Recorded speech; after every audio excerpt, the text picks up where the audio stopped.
All right, well, I will go ahead and kick us off. I just want to welcome everyone to our presentation tonight.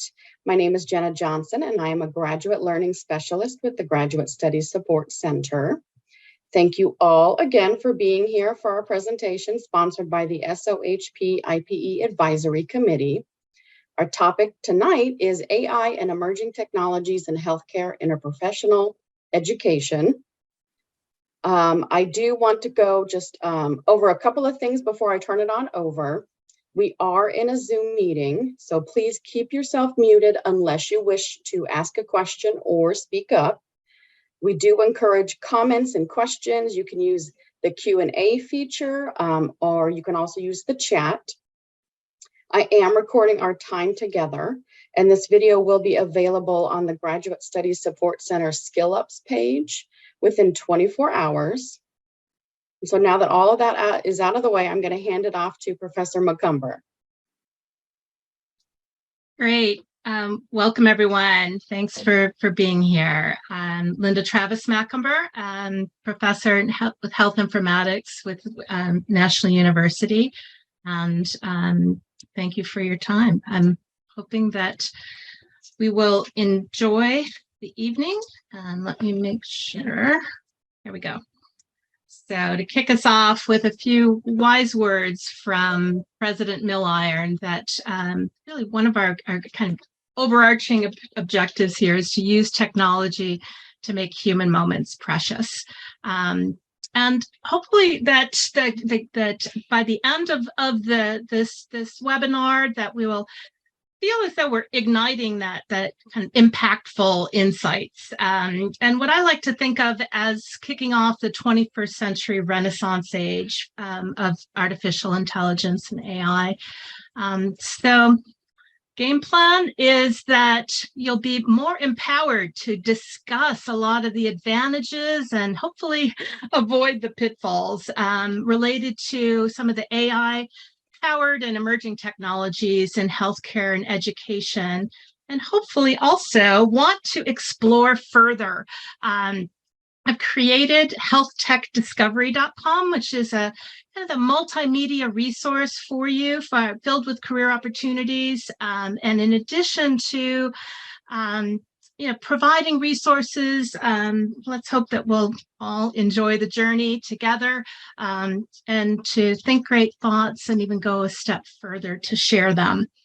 So to get started, I found that, many of students and even ourselves, sometimes it's just fighting inertia to get started with any project. And I've found AI to be extremely helpful in this regard. And I wanted to share some examples.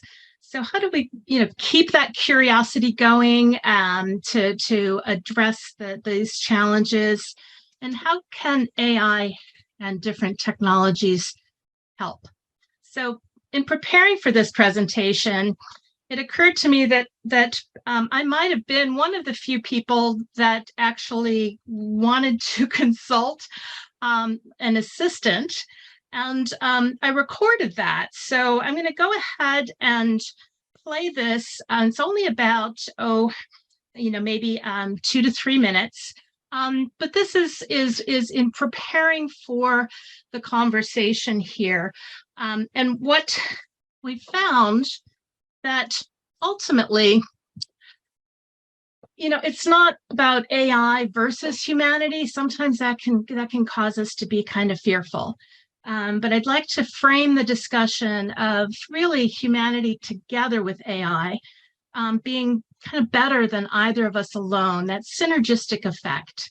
And also to share one other insight that may not be that particularly obvious, but I hopefully will by the end of this webinar, that our challenge is actually a step beyond teaching each of us about the technology, but it's actually, as we progress, there's a role for all of us to actually be the ones who are teaching the tech.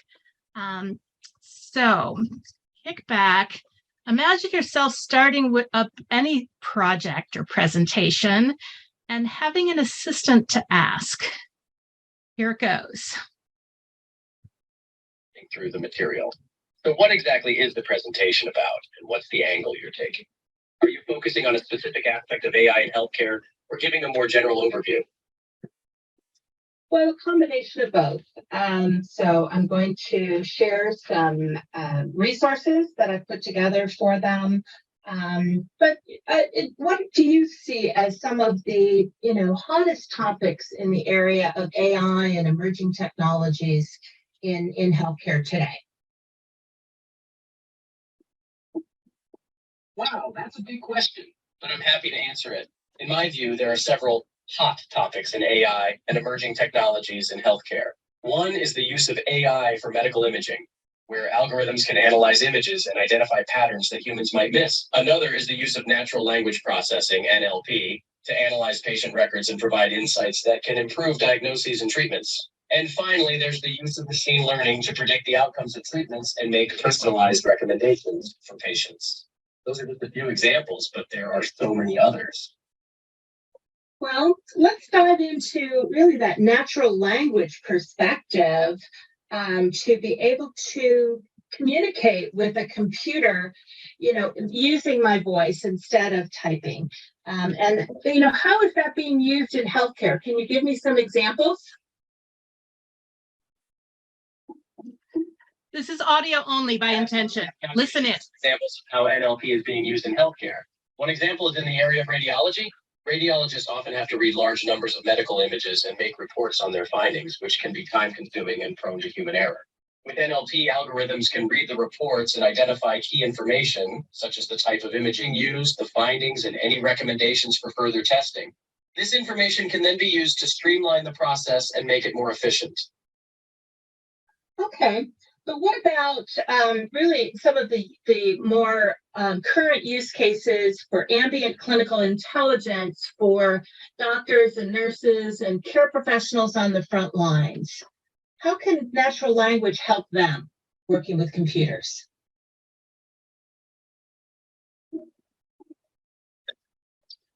There are several use cases for ambient clinical intelligence in healthcare.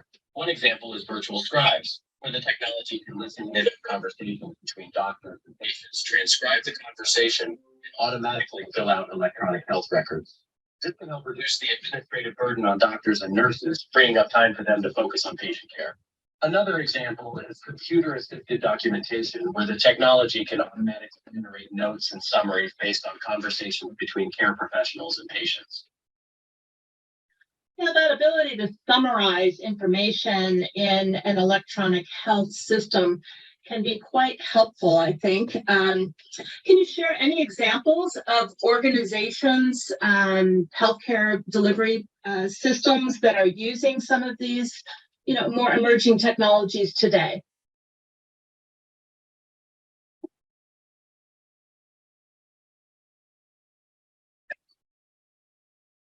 Of organizations that are using ambient clinical intelligence include the Mayo Clinic, the Cleveland Clinic, and Boston Children's Hospital. The Mayo Clinic, for example, is using virtual scribes and computer-assisted documentation to help doctors and nurses streamline their workflow. The Cleveland Clinic is using natural language processing to identify and triage urgent messages from patients, and Boston Children's Hospital is using the technology to generate notes and summaries for patient records. These are just a few examples of organizations that are using these emerging technologies to improve patient care. That sounds great. I actually used to. Okay, so hopefully you get the perspective there. What I was doing is actually speaking with the artificial intelligence instead of using some of the ChatGPT and other common language models. So what I found very helpful is the ability to actually, have these longer conversations and have that iterative perspective. So, clearly that the AI has progressed for healthcare far beyond, just that conversations that perhaps that you might have had, with Siri or other, Alexa devices. And so I'd like to think that we're at an inflection point in history because, for my entire career in history, for all of computer history, that we needed to learn the language of computers. But now that with this upcoming capabilities, that the computers are learning to speak our language. That's significant for the kind of, the computer systems for the rest of us to be able to speak with them in native languages. So question, I don't know if any of you have heard of the Turing test and know what that is, or maybe to, toss a thought into the chat. Maybe you've heard of it, but perhaps not quite sure what it is. Well, hopefully what you just experienced, and I'd like you to think of some great questions that you would like to ask, see if you can stump the AI as we progress with this session today. But, I think that it's important, as I've been working with these newer systems over really, I'd say the past 6 months and even the past 3 months, that you can see glimpses of this where I'm asking it questions and it's coming back in these more conversational perspectives. And so some say that we're embarking on the Turing test, which is basically if you're listening back as a judge, just sort of similar to the way that you were just doing, and listening to my voice and then listening to the computer voice. Clearly where it's at today, there's a little bit of a pause and it kind of thinks. But if you get to the point where it's somewhat indistinguishable, that you almost feel like the AI voice and the computer voice, you can't quite tell the difference. That's when we get to the point of kind of a more general intelligence. And wanted to just simply kind of look back a little bit as to sort of a little bit of foundation just for a couple of minutes, and then dive into some more demonstrations and some examples. So, but while I'm sharing, be thinking about kind of, see if you can stump the AI as we progress further, and we can actually try some live scenarios together. I think that sometimes when we reflect on the past, and particularly with all of the hype that AI has had over the past few months, I look back and I think, wow, why is it that I really like the way that some of these new systems are working? It kind of goes back to, actually realizing some of the founders of AI that I personally had met and had conversations with, including Marvin Minsky and a number of others. I was an ICU nurse at Boston Children's, working on my graduate degree, and also in downtown Boston, there was this Boston Computer Society. So I was probably the only one that went from the junior league meetings to this geeky meeting of the Computer Society. But that's where, like in the 80s that, it was the launch of the Macintosh in 1984. I mean, with Steve Jobs, it was the MIT leaders in AI that were a part of this in a lot of launching of incredible technologies back in that day that really sort of shaped my career to move from working in the ICU world into more informatics and information systems. But from that, actually, I realized that I had incredible opportunities to meet these founding fathers of artificial intelligence, and I think as some of you have known that there are certain professors and people that speak very linearly and very much have very concrete reasoning and plans, and then much of the way these new AI models work is a little bit more this book Society of Mind. And it really fits with the whole interprofessional education perspective, because it really is putting the puzzle pieces together in new ways. And it's looking at both, our human intelligence, as well as what can the computer do? What can the human brain do? And ultimately asking questions, such as when should we use one versus the other? And that's starting to get a bit blurry at times as we look at the different challenges. So, but before we dive into some of the cool demonstrations, I thought I would, do a little bit of thinking about thinking. Certainly, when it comes to, health professions, there's always a desire that we want people to do more critical thinking. Certainly, much of education, tends to be at that foundational level, where you see at the pyramid there that it's very learning oriented, based on recall and memorization types of activities. And those tend to be things that computers can do quite well. And so certainly computers are good at math when it comes to calculations, and they've become more advanced in algorithms. But what's been, I think, caught the people by storm is how some of these AI models, the algorithmic ones, as well as what are called the large language models like ChatGPT, the generative AI, can start really doing more creative things and help us with what I more the design thinking, the solutions thinking, the creative sides of things. And that's where I think a lot of the fun begins. And I hope you'll find that true as well. But, certainly that their AI comes in so many different flavors. And I thought, briefly, if you want to know more in terms of my bio, I can share my LinkedIn profile. But, I think one key piece of history in AI and decision support and algorithms that's sort of related to my career, kind of in parallel, is in the 80s, there was the large investment in more of the early electronic health record systems, really the patient care systems. And I mean, so working with what was called the composite healthcare system, I was actually the first, and at one point the only nurse working on that project, which has run for the past 36 years across the military. It's still in live production. But we built, even back then, much of the AI systems that you could call AI systems, because there were rules.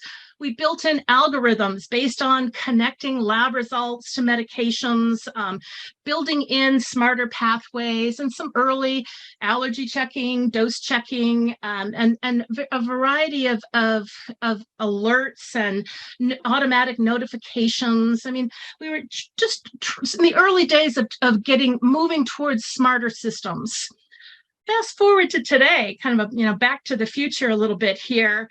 What's coming out in Time magazine in August is really sort of AI by the people, for the people, the unbelievable democratization capabilities, as these incredible capabilities are available on our phones, and phones are ubiquitously available.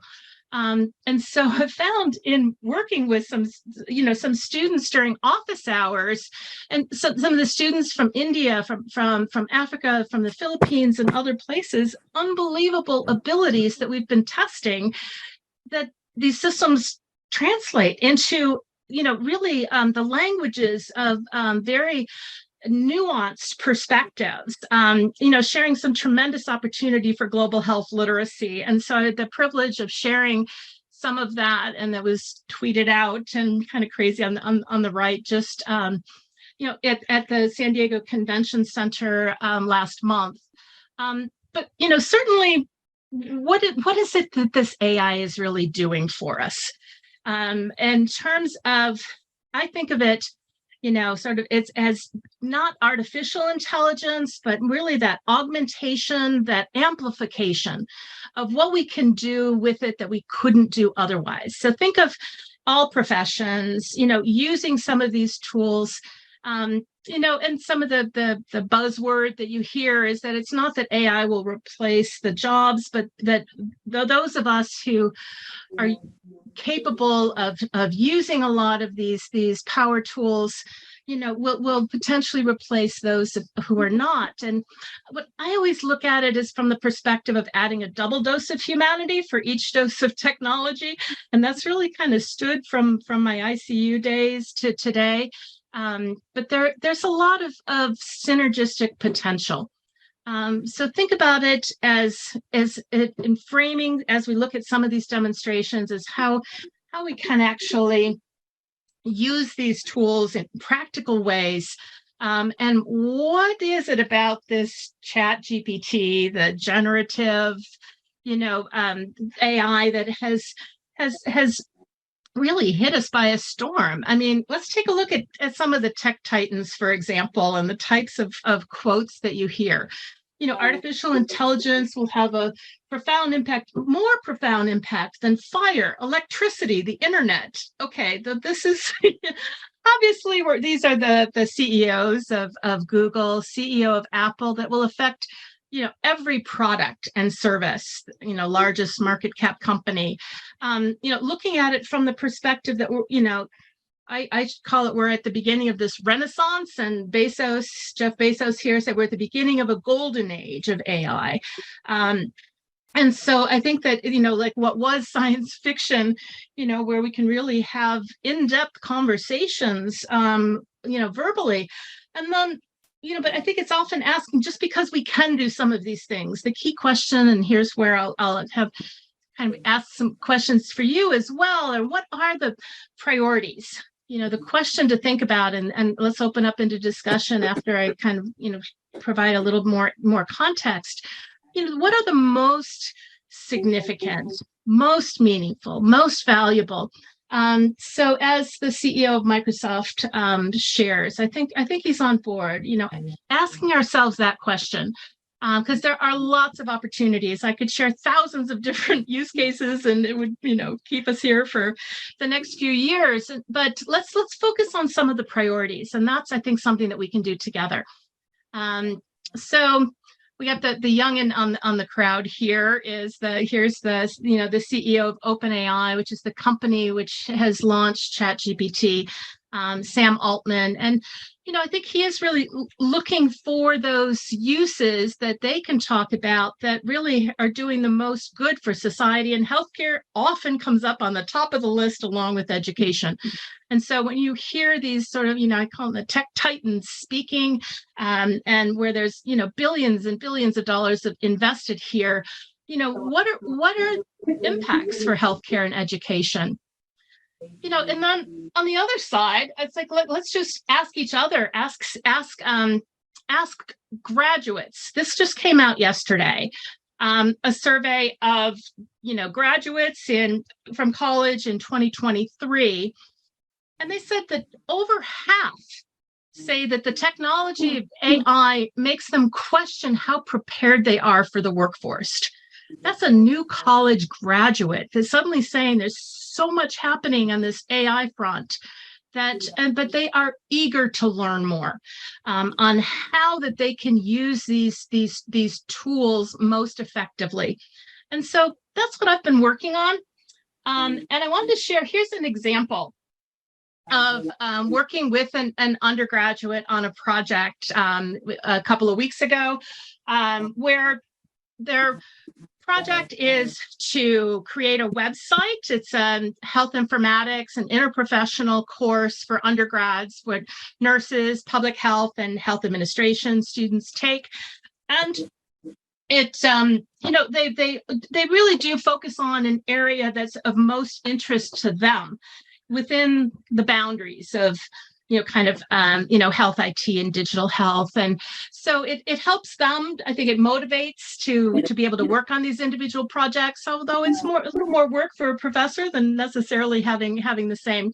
So once they choose their topic, I went into the generative AI to kind of help them along and give them a head start. So for example, one thing that I really like, this ability to create these summary tables. So I just said to provide a summary table of some digital health applications. This student was particularly interested in healthy pregnancies. And so it comes up with this following table, as you can see here. And with the new versions, it was accurate. I mean, it was not, quote unquote, hallucinating, making up things. It actually came up with some pretty helpful suggestions. Questions, thoughts? Let me see if I should check the chat here along the way. All right, so please feel free to dive in anywhere, stop me anywhere along the way. But on some initial I have a question, go ahead. Yeah, so could you go back to the previous slide? Just real quick.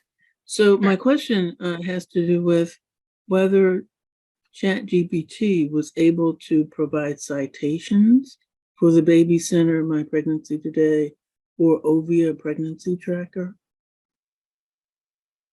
It can if you ask. It certainly GPT-4 does a better job with citations, and there are. I can show you. Let me just briefly go to the actual system. So here I'm live with GPT version 4. And let's just say, for example, I'm scrolling down to show all in addition to the others. And here I just typed in, okay, that's great for pregnancy, but how about for a new baby? And here comes you can see what it's coming up with. Yeah, now, how do I these know that it's not making it up though? So the references that they're using to acquire this information. Right. Well, it's incredible the difference in the version that came out in the end of November, version 3.5, which is the free version, versus this is actually the paid version. And I also, with the paid version, that's $20 a month that I have, and in addition to GPT-4, there's this option, not to get into too much depth, but it's called Code Interpreter.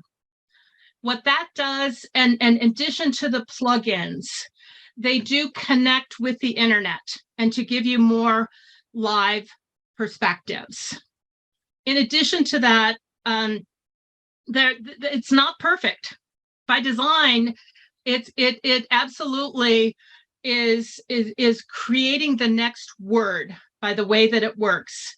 It's suggesting the next word. It is not sentient. It is absolutely not something that you would not want to double check. However, similar to the AI that I used on the intro, it's pretty darn good.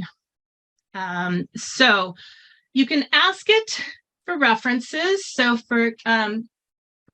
and that's where it can fall down. It is definitely better with the new version, but it's not perfect. But it can come up with things that you might not have thought of. And I think that there's errors of commission versus errors of omission. And what I've found really interesting is that, like an example is a family member just newly diagnosed with cancer. And I went onto the AI system separately from Google. And the AI system came up with a larger number of perspectives that the Google Scholar search did not. And it's very interesting, without being a long-winded answer, and really the last step of anything that you work with is to double check it. So you can ask it for references.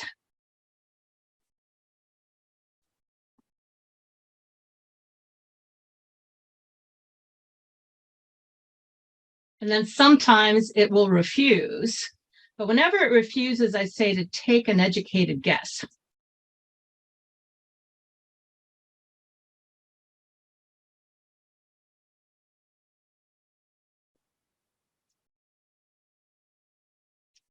Now it's gotten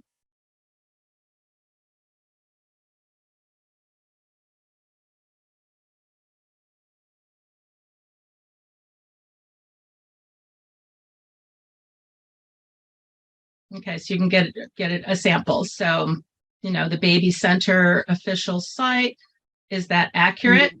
Yes, it is. I just clicked on it. Okay. And so what I tell students to do is to just check their references and to click on them. Okay, So, thank you. That's pretty good.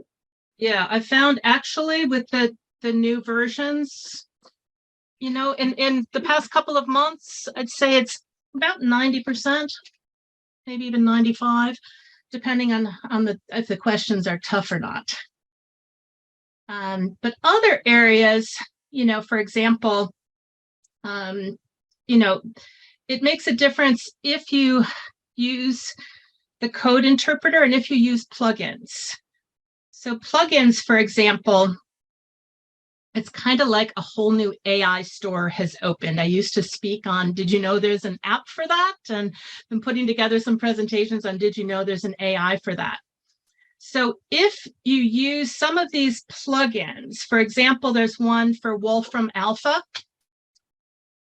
Unbelievable difference. If you click into the Scholar AI, you click into connecting the core reasoning engine of ChatGPT with the plugins and other, what you see are becoming ubiquitous throughout many different applications in just kind of general life. Obviously, like, hey, when you watch a YouTube video, it comes up with a recommendation. That's an AI algorithm of what else you might like to watch. Netflix comes up with recommendation algorithms. Amazon comes up with recommendation algorithms. Those are the application programming interfaces connected in, and more. Here's an example. It's a whole new world. So, is it real or is it made up? Well, if I connect into the Kayak interface, and I've got an example here where I just created a whole trip and it was all very real. And you could just speak in English. I like using that on my Mini because I can just click on the microphone and I can carry it around with me. It works well on the phone as well.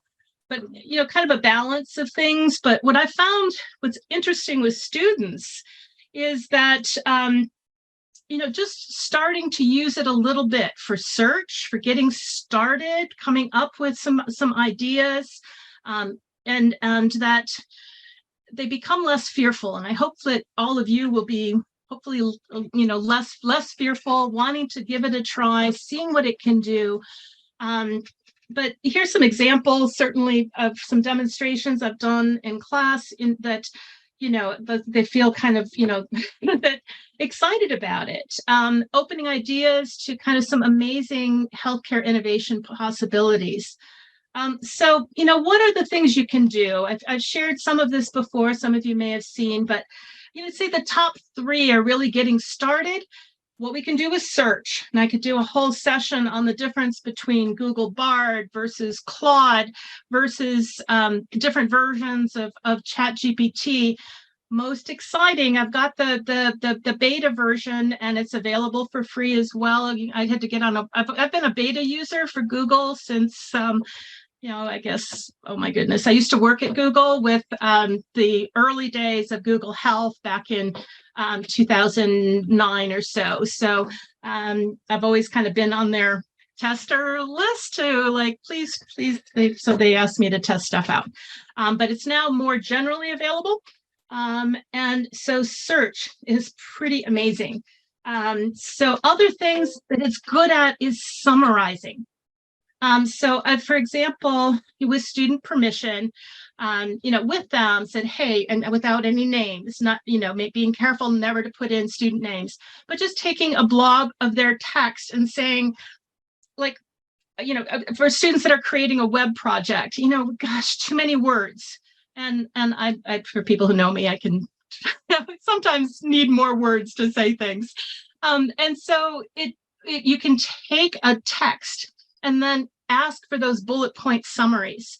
and it also works multimedia. So I actually use it to create the different videos, and so that summarization capability is incredible.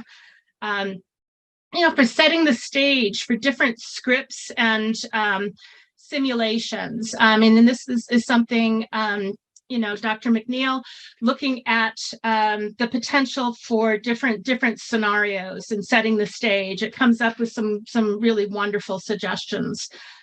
Taking a look at the Socratic method, it just as though as that initial discussion when getting started, that there was that ability to kind of go back and forth like a tutor. And so I've done some iteration with different students that they found that very helpful. So coming up with kind of that iterative discussion. But ultimately, just as I was sharing, before you click to share it, that's the point where you need to check and fact check things. So I'm not going to go into the details. If anyone is interested, I call it sort of the Sweet 16 of proficiencies on really becoming kind of more of a power user of these tools, but not needing to create them. You don't need to be an engineer, but simply using these tools in daily life. And from a career perspective, I sort of see there kind of, three core levels. One is, I need to learn AI, but if you need to learn it to actually, programming, and yes, you can just speak to it in English. And I've been creating Python programs without having to learn the details of coding. I used to work as a coder, but haven't done that for a number of years, but very interesting. Just you put out the designs of what you want, and the code is automatically generated, just like the words are automatically generated when you're asking for it.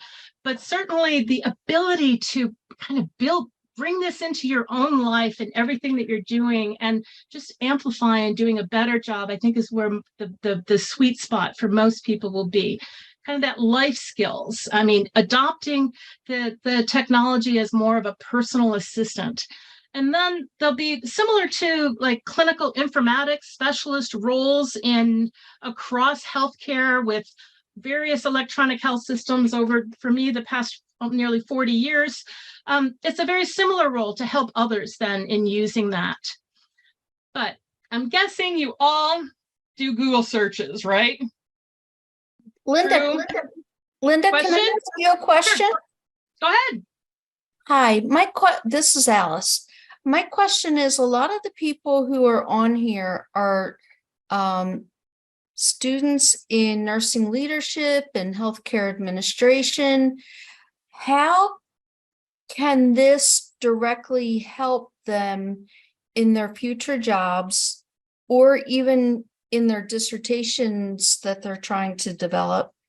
How can this artificial intelligence help them to get really good information for to work in a high reliability organization, or to decrease safety infractions, things like that? How can this help directly? Well, let's take a look at some examples. One is, in addition to a traditional Google search that you would do as a part of your job, that by turning on the generative AI, and you can go to Google Labs to do that today, but you pretty well, Microsoft has already announced that these generative AI tools are being built into Word, they're being built into Excel, they're being built into the entire Microsoft suite. And so, many hospitals and healthcare organizations have these, but certainly, you can sign up for an OpenAI account for free, and be able to just simply, have some basic familiarity with it. I encourage people to, even if it's just writing a poem, and just, kind of getting comfortable with it. But it's similar when you're first starting to think of it being like a different kind of Google search.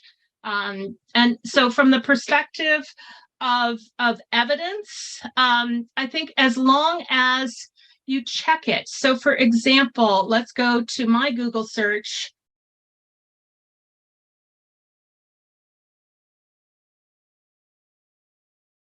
And when I put in, share some what thing like hot topics in healthcare quality improvement. All right, so you've got the traditional Google, where you may get a whole lot of things. You can look at all of these different things that come up, or maybe you're going to use Google Scholar or the library. But in addition to that, I think the relevance of being able to use the AI. Here's an example where it summarizes and synthesizes some of those articles for you and gives you that initial good start. So here's some topics related to healthcare quality improvement. And then you can iterate with it, such as ask for a follow-up. So if you're interested, like, Kaiser Healthcare Foundation, 45% of adults say that it's difficult to afford healthcare. So, you can dive into any of these and you can sort of see what sort of like the future of Google is going to look like over on the right-hand side here.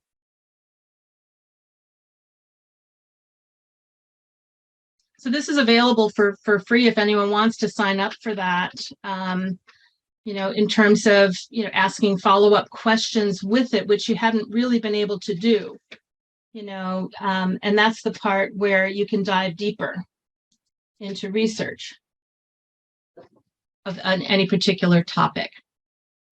So I would say starting there, if you don't want to, pay the $20 a month, then there's a free version of the software that is available.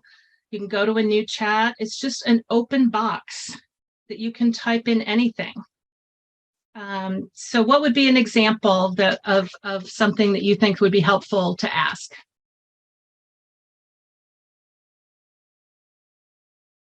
So Linda, recently I had to produce an editorial sort of like overnight on simulation. And so I went to the free version of ChatGPT and asked for some references and some ideas. And in about 2 or 3 minutes, it gave me pretty much of what I could use in the editorial. Right. It seems like, we could do even just an example would be, perhaps a graduate project might be to, draft an introduction or a grant proposal for AI in healthcare and, let's just say, interprofessional education. I don't have the mic hooked on for this one, but usually I speak to it versus type. So you can see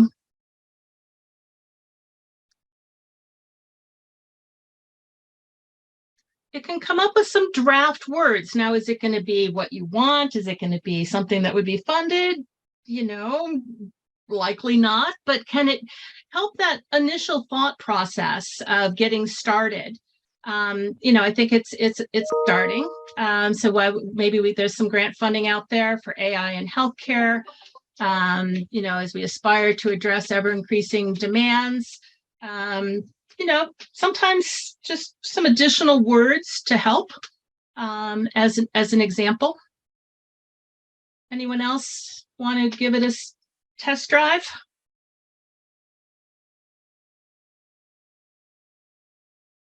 I'll check the chat. So we can try driving in the chat. example that you just provided, I also asked it for references. And so it gave me about 12, and then it gave me the caveat that I should look at PubMed or something else for more scientific research studies. It did tell me to go do that. Yeah. And so you can please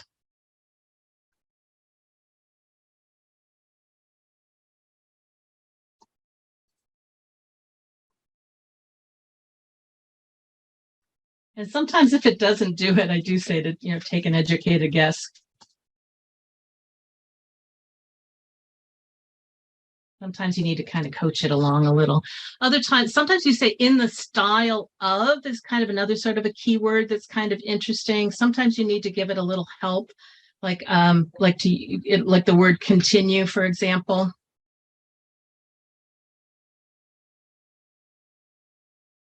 So what I found is that, some might be incorrect,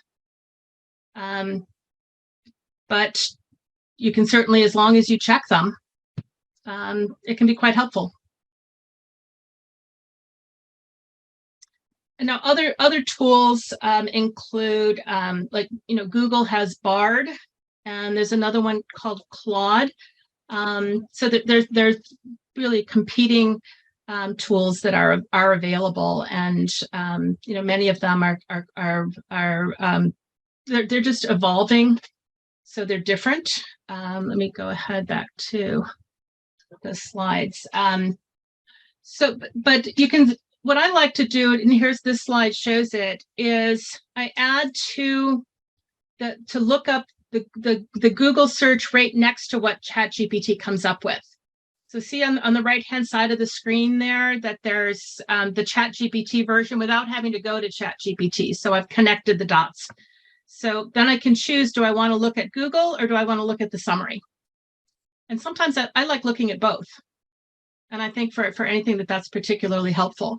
And realize it says, hey, this AI is experimental and quality may vary. So they're sort of checking themselves from a legal perspective.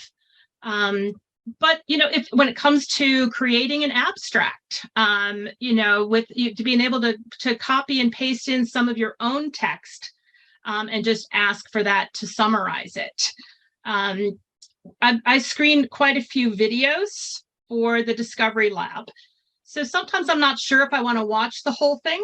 I happen to open, some of them, but right next to it, I can set it up and configure it to be able to just look up that sample. So here was the Google I/O, which is the kind of the big, what's all the cool stuff that Google has. And I just wanted an executive summary of it that was right from the transcript. So what the AI does is it copies the transcript of a video, and then it comes up with a summary for me. So instead of having it be biased by somebody else, I can go to the source and ask for that summary. Other thing, really, Alice, Myers, Dr. Myers, related to your question, other things that might be helpful on your students that are doing some statistical analysis. So, for example, I downloaded a file from the CDC, just kind of a standard, kind of a spreadsheet on I was looking at if there were excess deaths perhaps with COVID, and some initial analysis, and just thought just see what the system could do. So I have the ability with the new version to connect a file. So I can upload a file of data, such as on graduates. And then I just asked it the question, please provide an executive summary and an analysis of this data. And I just left it up to the AI to find something that was significant. And it created this beautiful graph. And, very quickly, it created the Python code and it showed me the Python code that connected with the data and then created these wonderful data science analytic videos. Also, I was I took a generic grad rate analysis that was out on the web from different universities and say, just import that file, like a spreadsheet type file, and then just asked it to do some analysis. And it wrote this up in English, So it's like, hey, what insights did you find? And I thought that was really quite interesting. It also, I connected to, Wolfram Alpha statistical package that's quite well known and reliable. Again, Dr. Myers, for what would be reliable? If you connect this to some of these programs, they're very reliable and scholarly. And the other thing that I've been doing, and it's been helpful as I create some review. So if I add some comments, and then I use the AI system to help maybe synthesize and summarize some points, but I don't want to take credit for that in my student feedback. And so I want to differentiate what I wrote versus what the AI wrote, which is always a big challenge, right? Because it kind of gets sort of blended. You know, sometimes after all these years, I can't necessarily, I don't know where I know things from because it's like, that rich collective wisdom of assimilation tends to happen. And that's really what the AI has done, because it takes what's out there on the internet. So, but what I can do now is I can share the URL of my conversation with the AI. So it is very clear that this is what the AI did. And then I share in the feedback link to my students. And so I provide, hey, I think this is great that you've written this. I think it just needs a good executive summary. Here's an example and some key points, particularly for website writing. So I have several classes where students create blogs as well as websites.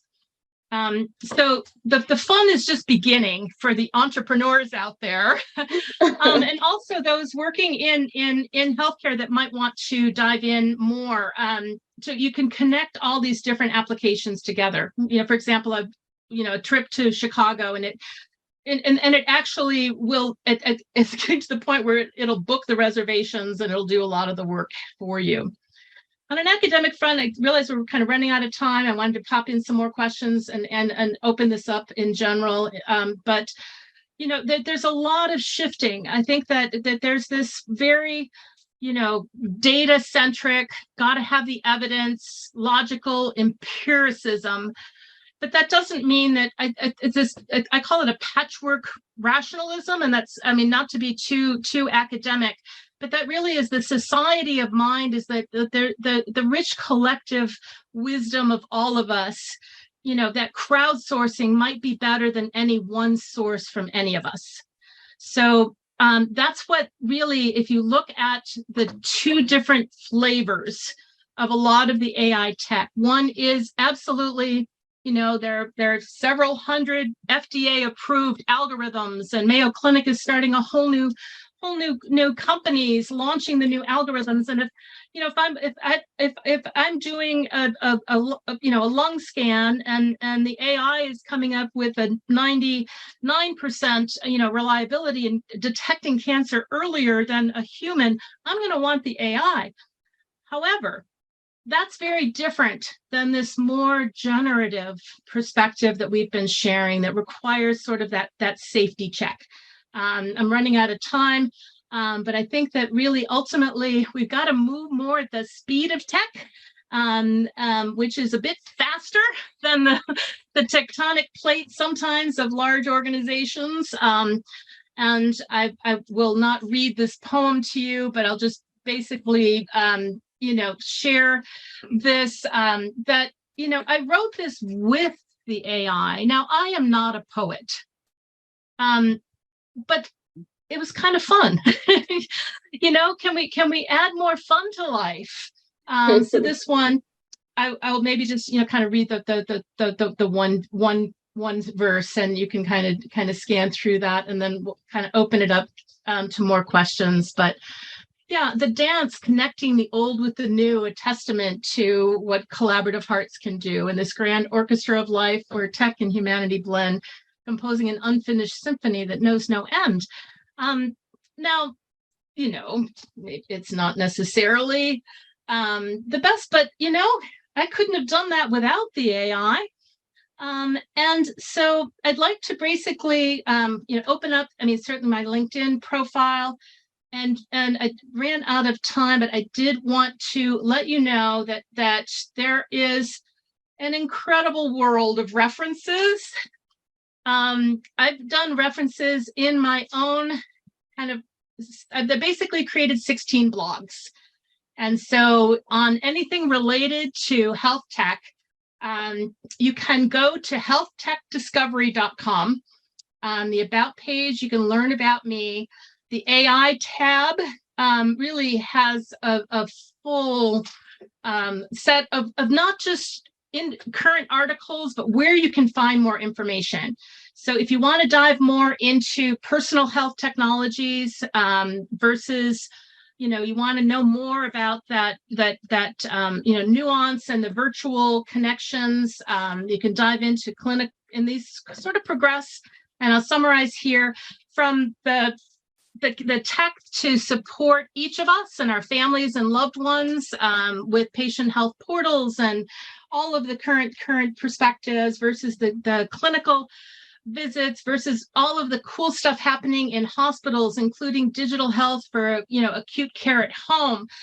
There's several hundred videos, lots of links, lots of professional organizations, from acute care to population health to connecting the dots of care. So with all of that, I wanted to open it up to some additional thoughts and questions, and then I can stay on after the session as well if anyone else wants to test out some of the perspectives. So opening it up for thoughts on... Yeah, we definitely want to have some time for Q&A here, so. All right, fire away. Dr. Myers, did you have anything specifically that you had wanted to ask? I did ask, and Linda did answer that. I wanted to know the relationship that our students could use with AI with being future leaders, and some are leaders now and getting their advanced degrees in leadership. But how can it help us with patient safety and with, with our highly reliable organization structure that we need now? And I believe that Linda did a good job of answering that. Perfect. Okay. Well, I just double checked the Q&A in the chat and I don't see any questions. I thought we had some, but I don't see any in the chat. While we're waiting for other questions, please feel free to chime in. But with the last few minutes, I did want to say a little bit more about what you can find under these tabs. So, it's so challenging in this sort of world of digital health because every day there are new announcements happening. So what I tend to do is I have a couple thousand people that are leaders in the field that I'm connected with on LinkedIn, and I, encourage, different, and being able to see them in my network feed. I really love the different perspectives that come through. So when I find something really helpful, then I save it and I basically categorize it into one of these 16 blogs. So it's a very different, instead of just, reposting on one blog and then it's all kind of together, that's something that is related to cybersecurity and healthcare, that is, sort of hot news. I'll put it there, versus some additional places. And if I'm not sure, here kind of what's next. So just in the past week, for example, what is big tech doing? Epic is connecting with the use of ChatGPT in practice. So you might have a message from your doctor that has been drafted by the AI and then validated by a physician. This Amazon just came out with Scribes. Google is announcing their new search here. And so all of this is, what's happening with Amazon Clinic. For example, the news of the day that is most specific, the top trends, and different reports from all the consulting firms, you name it. But there are, it's really a multimedia library of resources. So that's kind of instead of just sharing a list of articles, These are current videos, current webinars, websites that have from everything that EPIC research is doing. And that would be, I think, one other area, Dr. Myers, in terms of what students might be particularly interested in. Because certainly being able to connect in to some of the latest on, all of that is available through now getting all of those insights out of the electronic health record systems, and tremendous amount of research that is being done and tapping those in new ways. So I think, learning more about EPIC, there are a number of for people who aren't currently working in the field and want to see some video demonstrations and learn more about it. Digital health across the globe for the public health students. There's just a lot here, and let me know if you want to know more about it, but it's healthtechdiscovery.com. Well, Linda, thank you very much. Unfortunately, we are out of time, but this was a great presentation. I think you gave us a terrific overview, and you did help, I think, a lot of students who are looking at how they can use AI, and a lot of faculty who are looking at it. So I thank you very much. This was terrific. Well, hopefully you're not overwhelmed and instead inspired. It can be overwhelming, and it can be kind of scary. A couple of books, I do enjoy this one. And if you're feeling a little bit scared, this one, Scary Smart, Well, is kind of a favorite one. And, please feel free to reach out to me, Linda Macomber, lmacomber@nu.edu. I'll put that in the chat. Thank you so much. And thank you everyone for attending. Really appreciate it. And I hope you learned a lot.